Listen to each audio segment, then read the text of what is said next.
Hello, and welcome to History Inquirer. This is where we inquire into the past to understand our present. Today, I'll be making an inquiry into what life was like in the 13 colonies. What did people wear? What did they eat? How did they live? I'm going to go into housing, marriage, life expectancy, economy, work, etc. And how is this different from our own time? Now, the flag you see behind me is the King's Colors. This is the original British flag prior to 1801. And the reason why I have it behind me is because that's the flag that was flown in 13 colonies during this time period. So now let us turn back the clock and discover just what life was like back then.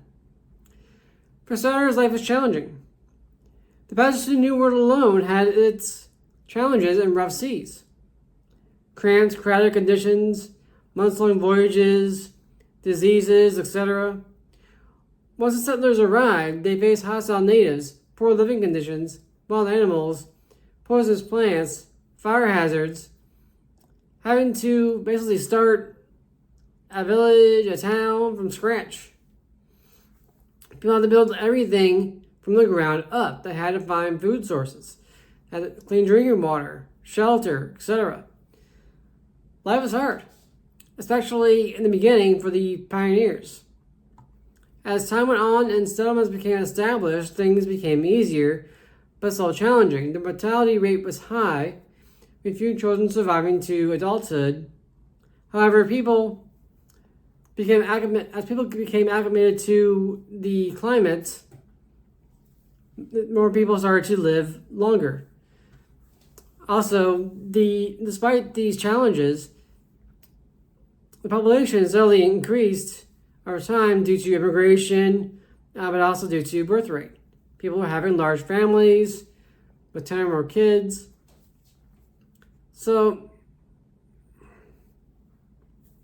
and these kids would then provide labor force on the family farms, whether they were working in the fields or turning butter, making clothes, candles, caring for animals, etc.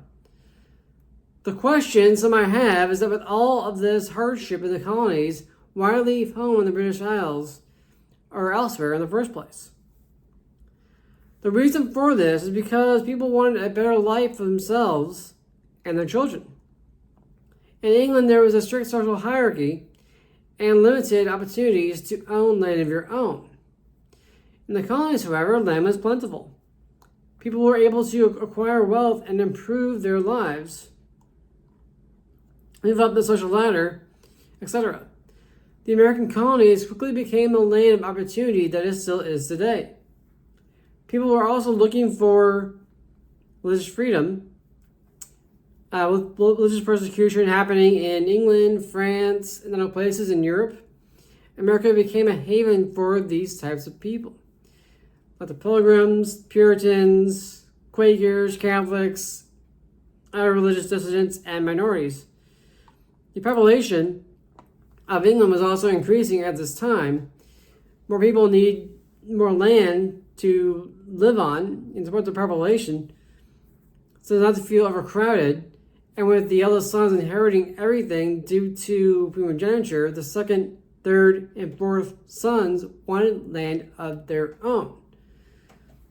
There were also vagrants, criminals, urban poor, homeless people, and orphans running around the cities who would be rounded up and sent to the colonies, like Jamestown.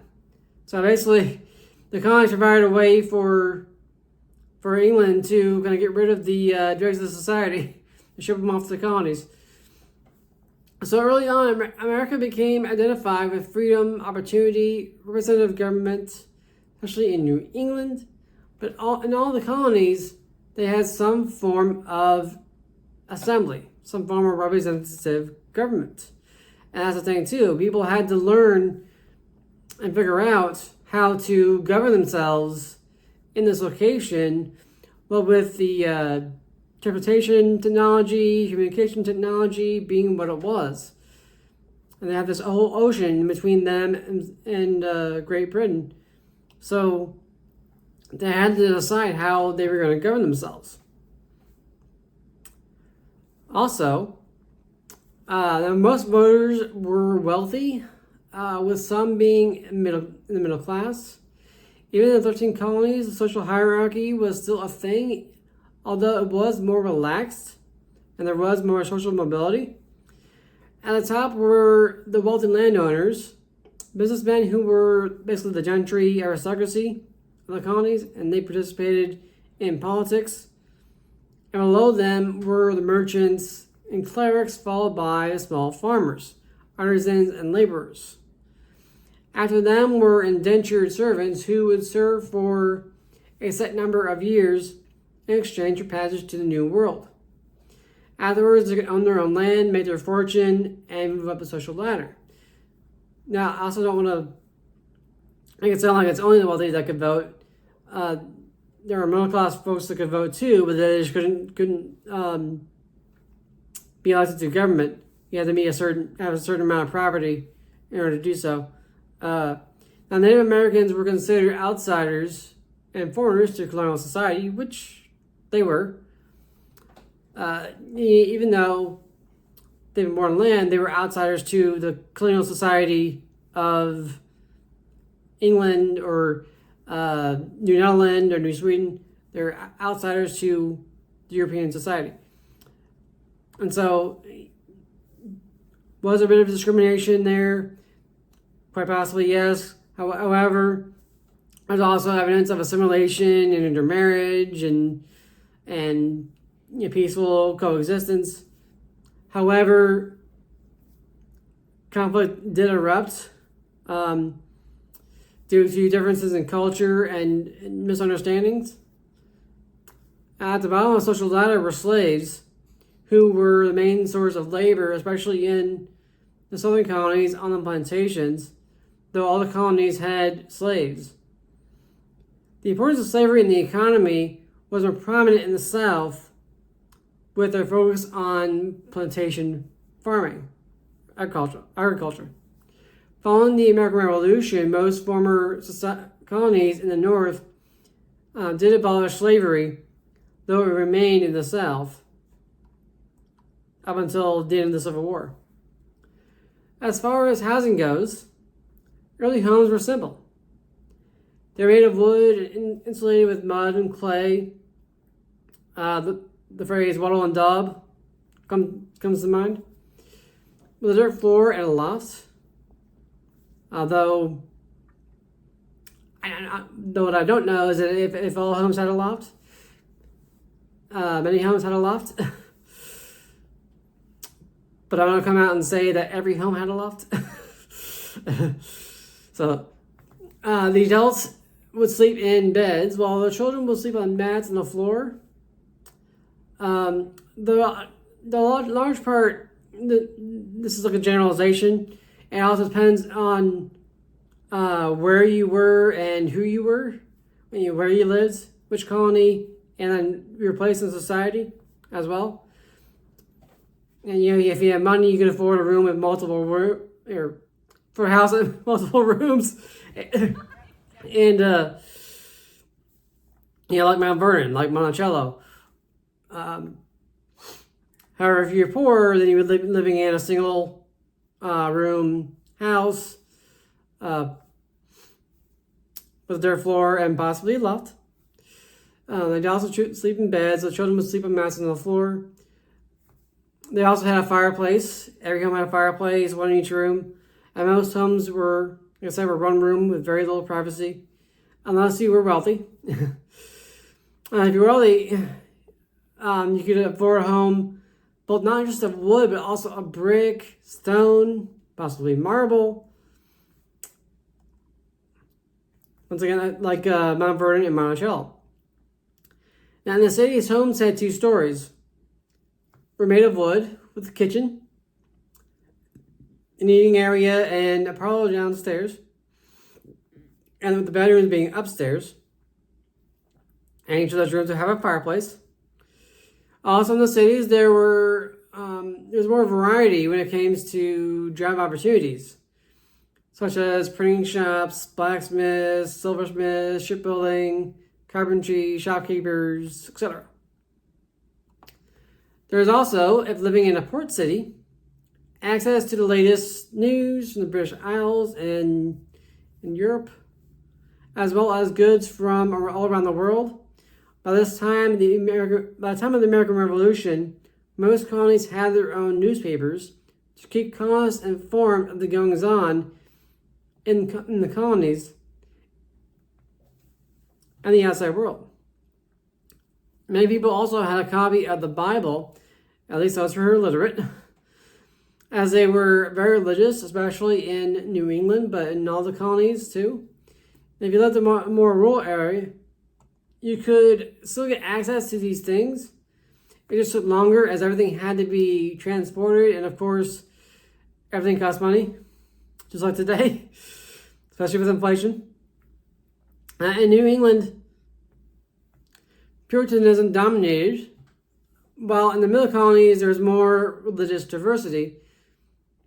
The Chesapeake colonies like Maryland and Virginia had Anglicans, Catholics, especially Maryland, and Puritans, with Germans bringing in their own brands of Protestantism, like Lutheranism, Anabaptists, etc. The southern colonies were dominated by the Church of England, though there was some diversity with Germans, Scotch-Irish, and Quaker immigrants. Education was mandated only in New England, so the literacy rate was higher. If you were wealthy, your parents would hire a private tutor or send you to England for education. And if you were not, then you would be taught the basics by your parents, or if nothing else, you'd be taught your parents' trade.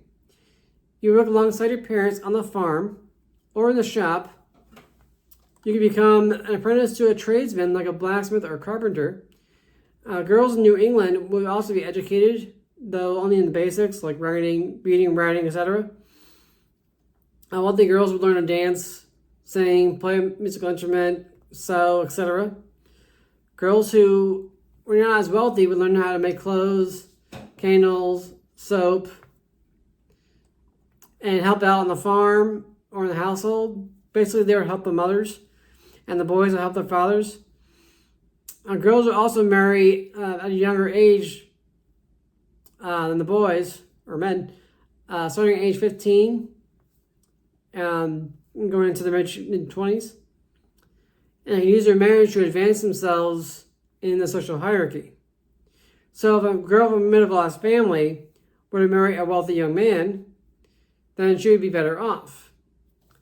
Men typically married later than women in the early to mid-20s, and this way they could be more established in their careers and could better support a wife and family.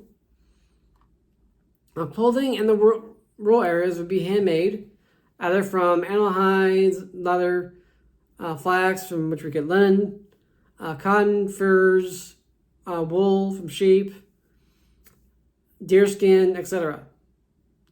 Wealthy people would import luxury fabric like silk or velvet.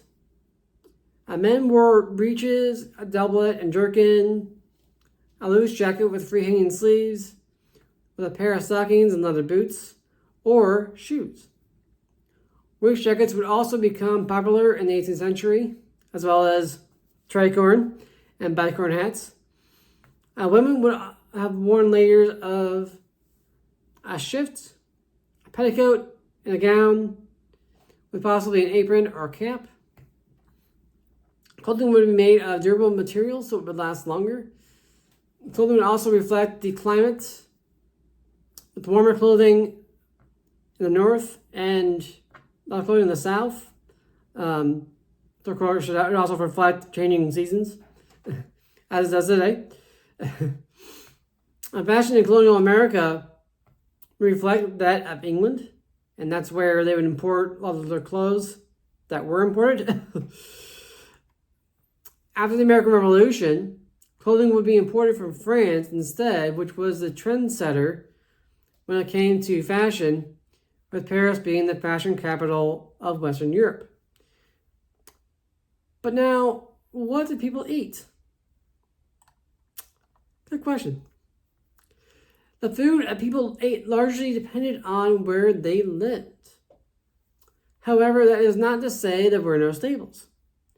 Common foods were Indian corn, wild game, fish, and seafood, potted, salted, dried, or smoked meat, pickles. And pickles, I don't just mean pickles like today, but pickled meat, fish, fruit, vegetables, you name it. Pickling was a way of preserving meat and fruits and vegetables because they didn't have refrigeration back then. So they had to do something. People also brewed their own beer. In New England, varieties of squash, including pumpkin, were made into pies, pumpkin pie, and other things. Boston baked beans also originated during this time.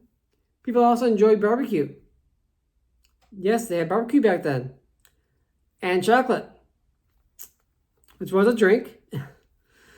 Also tea and coffee and I also drink warm beer for breakfast. That was a thing. Also warm wine or mulled wine as well. Now breakfast would usually be either some form of oatmeal or bread and cheese, with the midday meal being the largest meal of the day, which could be a pot roast. Supper would be lighter fare. The middle colonies were known as the breadbasket colonies due to the variety of food grown there, and developed cream cheese, like Philadelphia cream cheese, which the New Yorkers would then turn into a cheesecake, the New York style cheesecake, yum yum, and in different kinds of butter. They also ate with their hands or drank soup from a cup, as well as with knives. Forks were rare, though not as rare as spoons. But yeah, they did use forks, they did use spoons, but mainly ate with knives or their hands. Now people, as they do today, enjoy good food and a variety of it, as well as good clothes and everything else. It does help to have money to pay for the variety of food and clothes and all of that, as it does today. The point is that even though these people they lived like 300, 400 years ago, they're still human beings like us. They still have the same needs and wants that we do today. The technology that we have today might be more advanced, but people still needed clothes, they still needed food, they still needed jobs and shelter and all of that, all the necessities of life. They still needed that. They also had different wants. This is why I do this channel, and why it's important to learn from history, because of the impact it has on our present.